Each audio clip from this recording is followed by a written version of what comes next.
On va retrouver tout de suite Stéphane Amar, qui est notre correspondant à Jérusalem. Bonjour Stéphane, j'imagine que vous avez suivi l'échange qu'on avait ici en plateau. Israël qui a donc dit avoir ordonné ce matin à son armée de, je cite, frapper immédiatement des cibles du gouvernement en Syrie. C'est assumé pleinement côté israélien.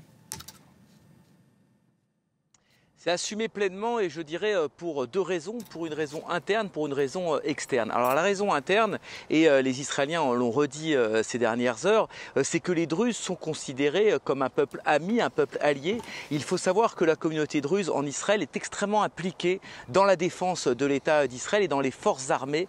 Il y a de très nombreux officiers druzes au sein de l'armée d'Israël et ils payent en général un prix très lourd lors des combats contre les Palestiniens parce que ce sont souvent des soldats qui sont en première ligne des combats et régulièrement l'État d'Israël a l'occasion de rendre hommage à l'implication de la communauté druze et se sont donc d'une certaine manière obligés d'assurer leur défense, c'est ce qu'ont dit les Israéliens.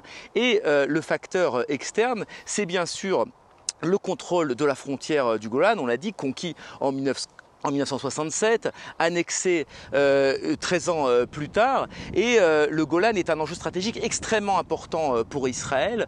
C'est une frontière très calme depuis 1974, depuis la fin de la guerre de Kippour et le règlement avec la Syrie. Et depuis l'intervention israélienne contre le Hezbollah, Israël a encore plus gagné du terrain de l'autre côté du plateau du Golan, surplombe littéralement la capitale syrienne, Damas, et entend bien, que ce secteur reste calme. Et c'est donc le sens de cette intervention, c'est à la fois de soutenir les Druzes et de maintenir le calme à la frontière israélienne du Golan.